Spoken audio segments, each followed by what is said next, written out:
Good morning, नमस्कार दोस्तों। इस वीडियो में हम जितने प्रश्न देंगे पूरे डिटेल में और एक्स्ट्रा फैक्ट के साथ में। अगर आपको इस वीडियो का पीडीएफ चाहिए तो हमारे टेलीग्राम ग्रुप को ज्वाइन कर लीजिए, जिसका लिंक इस वीडियो के डिस्क्रिप्शन में मिल जाएगा। आप वहां से आसानी से डाउनलोड कर पाएंगे। तो चलिए ज़्यादा समय न लेते हुए चालू करते हैं आज की वीडियो का पहला प्रश्न।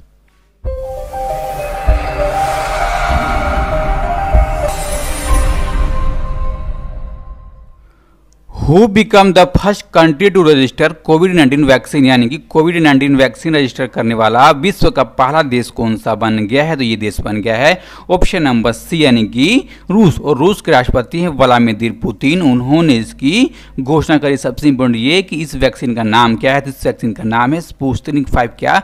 स्पुतनिक 5 नाम की ये वैक्सीन है, जिसको बनाया है मॉस्को के गोमिया इंस्टीट्यूट ने। और रूस के स्वास्थ्य मंत्रालय ने दुनिया के पहली कोविड-19 वैक्सीन के लिए इसका रजिस्ट्रेशन कर लिया, यानी कि इसको मंजूरी दे दी। अब देखिए, इस वैक्सीन के लिए ह्यूमन ट्रायल सबसे पहली बार कब चालू हुआ? तो 18 जून को। और दोस्तों, इस ह्यूमन ट्रायल में 38 लोग शामिल हुए और सभी लोगों में प्रतिरोधक क्षमता, यानी कि जो इम्यूनिटी है वो अच्छी तरह से विकसित होगी। अब देखिए दोस्तों, जो पहला समूह था उसको 15 जुलाई को छुट्टी दे दी गई और जो जिसका दूसरा ग्रुप था उसको 20 जुलाई को छुट्टी दे दी गई दोस्तों। ठीक है, अब आपने इस प्रश्न के बारे में इतना देखा। और दोस्तों, जो भी विदेश के वैज्ञानिक है उसका जो ह्यूमन ट्रायल है उसके ऊपर सवाल उठा रहे हैं कि इतना जल्दी ह्यूमन ट्रायल नहीं हो सकता, क्योंकि एक ह्यूमन ट्रायल करने में कम से कम 1 साल का समय लगता ही है दोस्तों। ठीक है, इसने काफ़ी जल्दी कहा है, इसीलिए ये सवालों के घेरे में आ गई ये वैक्सीन। ठीक है, अब हम जानते हैं किसके बारे में? तो रूस के बारे में। दोस्तों, जो रूस है इसकी राजधानी कहाँ है? Moscow. Prime minister Mikhail Mishustin, राष्ट्रपति व्लादिमीर पुतिन और मुद्रा चलती है रूसी रूबल। ओके, नेक्स्ट क्वेश्चन देखते हैं 2 नंबर के लिए। In which state will the first silk training and production centre be established, यानी कि किस राज्य में पहला रेशम प्रशिक्षण व उत्पादन केंद्र की स्थापना की जाएगी? तो इसकी स्थापना की जाएगी ऑप्शन नंबर सी, यानी कि अरुणाचल प्रदेश का एक गांव है, आदिवासी गांव है चुल्लू, वहां पर इसकी स्थापना की जाएगी दोस्तों। अब देखिए है क्या? तो ये एक सिल्क ट्रेनिंग कम प्रोडक्शन सेंटर है, यानी कि यह राज्य का पहला रेशम प्रशिक्षण सह उत्पादन केंद्र है दोस्तों। अब देखिए, इस केंद्र में हथकरघा, चरखा, सिल्क रेलिंग मशीन और युद्धक ड्रम जैसी अलग अलग तरह की मशीनरी लगाई जाएगी। किसके सहयोग से? तो खादी और ग्राम उद्योग आयोग के सहयोग से इसकी स्थापना की जाएगी दोस्तों। ठीक है, अब देखिए, इसके लिए एरिस सिल्क के लिए जीर्ण स्कूल भवन, जो आपको इमेज में भवन दिख रहा है, उस भवन को प्रशिक्षण सह उत्पादन केंद्र के लिए दोस्तों बना लिया गया। और इसमें प्रशिक्षण देने के लिए चुल्लू गांव के 25 स्थानीय कारीगरों के लिए पहला बैच तैयार कर लिया गया है दोस्तों। ठीक है, जिनको यहाँ पर प्रशिक्षण दिया जाएगा। अब हम जानेंगे किसके बारे में? तो KVIC के बारे में। तो दोस्तों, इसके अध्यक्ष कौन है? तो विनय कुमार सक्सेना इसके अध्यक्ष हैं। तथा दोस्तों, अब हम जानते हैं अरुणाचल प्रदेश के बारे में। जो अरुणाचल प्रदेश है उसकी राजधानी कहाँ है? Itanagar. Chief minister Pema Khandu, governor BD Mishra तथा पार्लियामेंट में सीटें राज्यसभा की 1 और लोकसभा की 2 सीटें हैं। अब देखिए दोस्तों, ये केंद्र शासित प्रदेश बना कब था? तो बना था ये 21 जनवरी 1972 को। राज्य बना था 20 फरवरी 1987 को। ओके, नेक्स्ट क्वेश्चन 3 नंबर के लिए। और उससे पहले दोस्तों, हमारी वीडियो अगर आपको अच्छी लग रही हो तो वीडियो का भी लाइक कीजिएगा, अच्छी ना लगे तो डिसलाइक कीजिएगा। डिसलाइक आपने क्यों किया ये अवश्य बताइएगा, क्योंकि हम सुधार सकते हैं। ओके, और इस वीडियो को ज़्यादा लोगों तक शेयर कीजिएगा। ठीक है, union minister Piyush Goyal and Prahlad Joshi has dedicated the railway museum and beach city to the nation, यानी कि केंद्रीय मंत्री पीयूष गोयल और प्रहलाद जोशी ने रेलवे संग्रहालय किस शहर में राष्ट्र को समर्पित किया? तो समर्पित किया गया ऑप्शन नंबर सी, यानी कि हुबली। और हुबली शहर है कर्नाटक का। ओके दोस्तों, अब देखिए, इसको 9 अगस्त 2020 को पीयूष गोयल और प्रहलाद जोशी ने वीडियो कॉन्फ्रेंसिंग के माध्यम से इस संग्रहालय को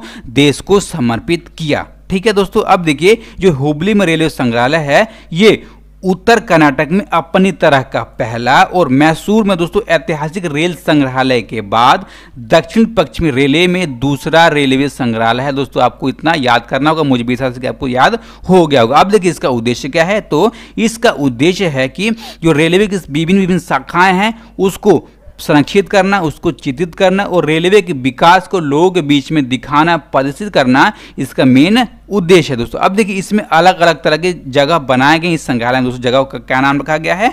तो दोस्तों, इसकी जगह का नाम रखा गया है स्टॉक की गैलेक्सी, मालप्रभा और Ghataprabha cottage, theatre coach, Saruchi cafeteria, toy train, मेबरोलियम shop, ticket printing machine, model train run और चिल्ड्रन इक्विटी रूम जैसे दोस्तों इसमें जगह शामिल किए गए हैं। अब देखिए दोस्तों, इस संग्रहालय की कलाकृतियों को 3 अलग अलग तरह के भागों में बांटा गया दोस्तों। पहला भाग कौन सा है?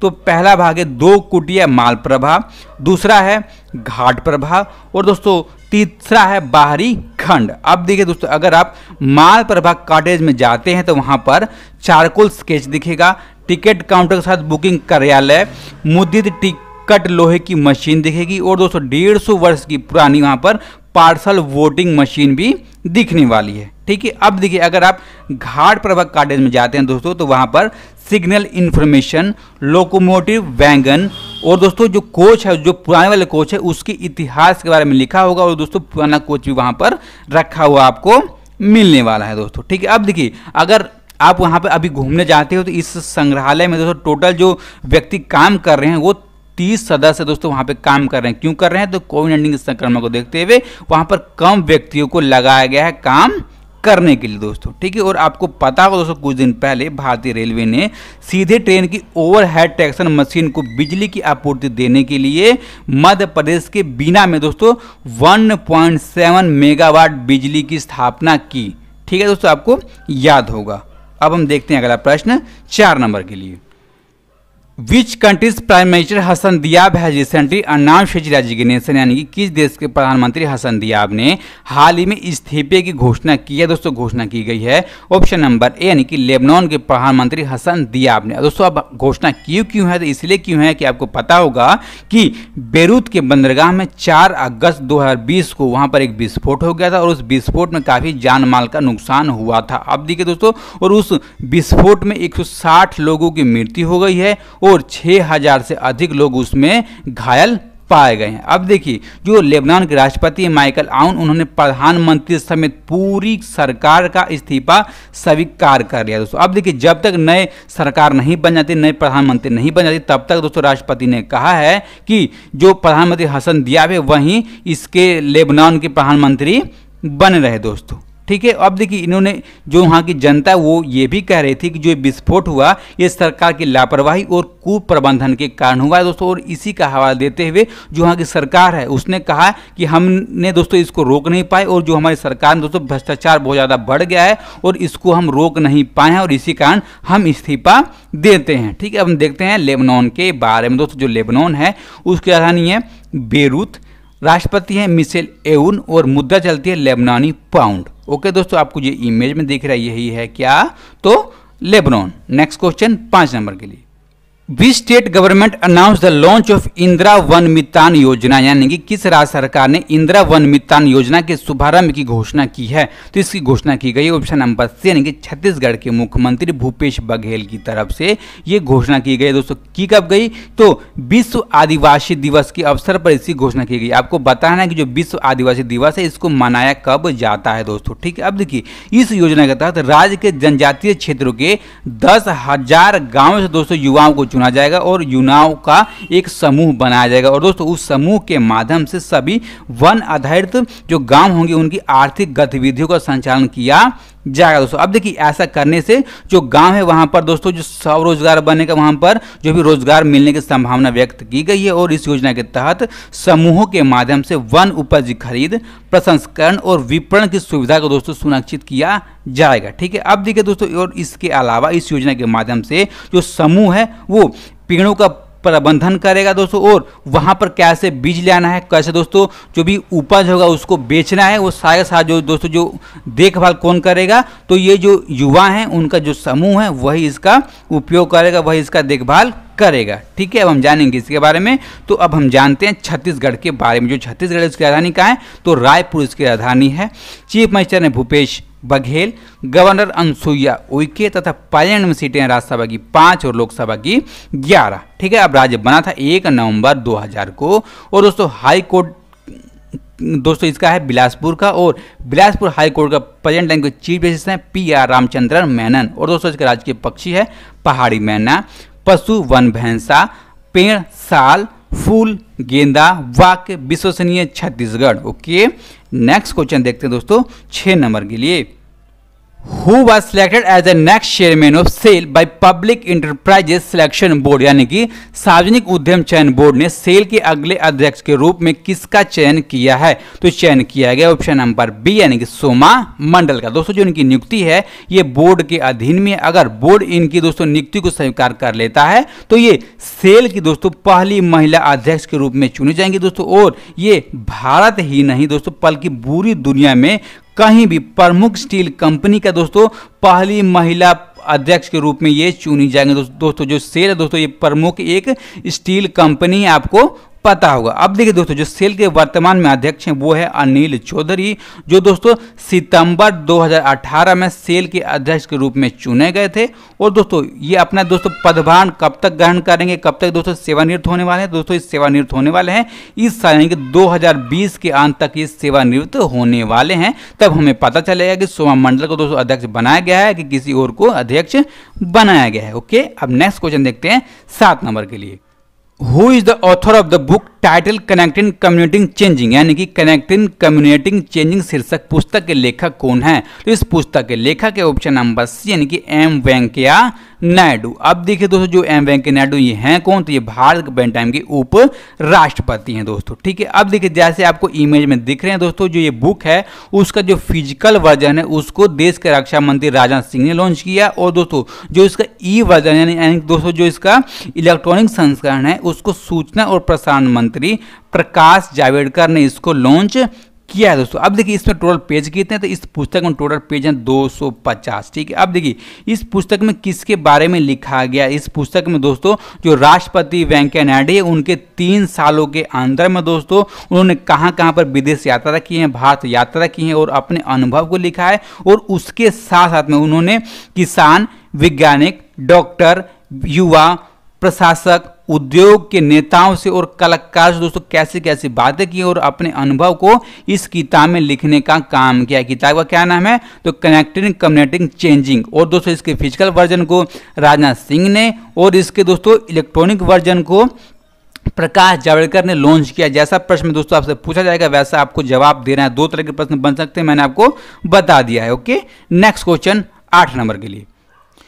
Who launch the national portal सुरक्षा ऑन ह्यूमन एलिफेंट स्ट्रगल, यानी कि मानव हाथी संघर्ष पर राष्ट्रीय पोर्टल सुरक्षा किसने लॉन्च किया? तो इसको लॉन्च किया गया ऑप्शन नंबर सी यानी कि केंद्रीय पर्यावरण मंत्री प्रकाश जावड़ेकर की तरफ से इसको लॉन्च किया गया। अब देखिए इसका उद्देश्य क्या है? तो इसका उद्देश्य है कि वास्तविक समय में यानी कि रियल समय में जो मानव हाथी का दोस्तों टकराव होता है उस टकराव में जो हाथियों को नुकसान पहुंचा जाता है तो उसका निपटान करना और उसका प्रबंधन करना इस पोर्टल यानी कि सुरक्षा का उद्देश्य है दोस्तों। अब देखिए इस पोर्टल में एक साथ साथ में डेटा संग्रह प्रोटोकॉल, डेटा ट्रांसमिशन पाइपलाइन और डेटा विजुअलाइजेशन टूल्स जैसे दोस्तों अलग अलग किट इसमें उपलब्ध कराए गए हैं और उसकी मदद से दोस्तों इसमें हाथियों की सुरक्षा की जाएगी। अब देखिए दोस्तों आपको पता होगा कि विश्व हाथी दिवस मनाया कब जाता है दोस्तों? इसको हर साल 12 अगस्त को विश्व हाथी दिवस के रूप में मनाया जाता है दोस्तों। ठीक है, अब देखिए जो भारत की जो हाथी परियोजना है इस परियोजना को 1992 में पर्यावरण और वन मंत्रालय के द्वारा लॉन्च किया गया था दोस्तों। और आपको पता होना चाहिए कि वर्तमान में विश्व में दोस्तों 50,000 से लेकर 60,000 हाथी है और इन हाथियों का लगभग 60% हाथी केवल भारत में ही पाए जाते हैं। ओके दोस्तों, आपको इतना याद होगा। ठीक है, आपको समझ भी आ गया होगा। अब हम देखते हैं अगला प्रश्न 9 नंबर के लिए। मोहम्मद ओल्ड बिलाल किस देश के नए प्रधानमंत्री बन गए? तो प्रधानमंत्री बन गए ऑप्शन नंबर ए यानी कि मार्टेनिया के। अब देखिए जो ये नियुक्ति है मार्टेनिया के राष्ट्रपति मोहम्मद ओल गजोनी द्वारा की गई। इसके साथ में दोस्तों जो मोहम्मद ओल बिलाल हैं एक अनुभवी सार्वजनिक प्रशासक और देश की राष्ट्रीय जल एजेंसी के प्रमुख के तौर पर भी काम कर चुके हैं और उसके साथ में ही वे राष्ट्रपति के सहयोगी और एक कैबिनेट मंत्री के रूप में भी ये काम कर चुके हैं। अब देखिए दोस्तों जो इनकी नियुक्ति है इससे पहले प्रधानमंत्री इस्माइल ओल्ड शेख सीदीना के दोस्तों पूरी सरकार के इस्तीफे के बाद में ली गई है। ठीक है, अब देखिए जो मार्टेनिया है उसकी राजधानी क्या है? तो उसकी राजधानी है नवचोट। क्या? नवचोट नाम की इसकी राजधानी है और यहाँ पे मुद्रा चलती है मार्टेनिया उंगिया। क्या? मार्टेनिया उंगिया नाम की यहाँ पर करेंसी चलती है। ओके, नेक्स्ट क्वेश्चन और आज की वीडियो के लिए लास्ट प्रश्न। What case the death of the famous poet राहत इंदौरी, यानी कि मशहूर शायर राहत इंदौरी का मृत्यु किस कारण से हुआ? तो इनकी मृत्यु हो गया ऑप्शन नंबर डी, यानी कि दिल का दौरा पड़ने के कारण इनका मृत्यु हो गया। दोस्तों इनका मृत्यु हुआ कब? तो इनका मृत्यु हुआ 11 अगस्त 2020, यानी कल ही के दिन इंदौर के श्री अरबिंदो अस्पताल में इनका मृत्यु हो गया। जब इनकी मृत्यु हुई तब इनकी एज थी 70 साल दोस्तों। ठीक है, अब देखिए इनका जन्म कब हुआ था? तो इनका जन्म हुआ था 1 जनवरी 1950 को दोस्तों। अब देखिए इसके साथ में ही दोस्तों जो ये हैं इनको कोविड-19 का संक्रमण था और एक दिन पहले यानी कि 10 अगस्त को दोस्तों अपने ट्विटर हैंडल के माध्यम से दोस्तों इन्होंने बताया था कि मुझे कोविड-19 का संक्रमण हो गया है दोस्तों। ठीक है, अब देखिए जो इन किसकी क्षेत्र में इनको ख्याति प्राप्त थी दोस्तों, एक लिरिस्ट थे और एक कवि थे, जैसे आप जानते हो दोस्तों काफ़ी अच्छे इनके शायर और काफ़ी विख्यात शायर रह चुके हैं। ठीक है, अब देखिए दोस्तों जो इनका एजुकेशन है, इन्होंने MA किया हुआ था और ये PhD थे उर्दू लिटरेचर यानी कि उर्दू साहित्य में इन्होंने PhD किया हुआ था दोस्तों। ठीक है, अब हम देखेंगे जो हमने कल के वीडियो में प्रश्न पूछा था, क्या पूछा था कि सभी घरों को गैस कनेक्शन देने वाला देश का पहला राज्य निम्न में से कौन सा बन गया? दोस्तों पहला राज्य बन गया है ऑप्शन नंबर बी, यानी कि हिमाचल प्रदेश। अब देखिए इस प्रश्न का सही जवाब किसने दिया है? तो विजय कुमार, कुणाल कुमार सिंह, पूजा पाठक, शक्ति कुशवाहा, भोला शंकर, मयूरी भारद्वाज और छोटू आयन तथा अमन कुमार, इन सब दोस्तों ने इस प्रश्न का सही जवाब दिया दोस्तों। और ऐसा लगता है इनका नाम मेरे को याद हो गया है। ओके, अब हम देखेंगे आज का प्रश्न क्या है। तो इंस्टाग्राम को सबसे ज़्यादा कमाई करने वाले सेलिब्रिटी कौन बन गए हैं दोस्तों? इस प्रश्न के बारे में आपको जितना पता होगा सारा का सारा आप कमेंट बॉक्स में लिख दीजिएगा। अगर आप लिख देंगे तो आपको सही से याद हो जाएगा। ओके, और अपनों का ख्याल रखिए। नमस्कार, धन्यवाद।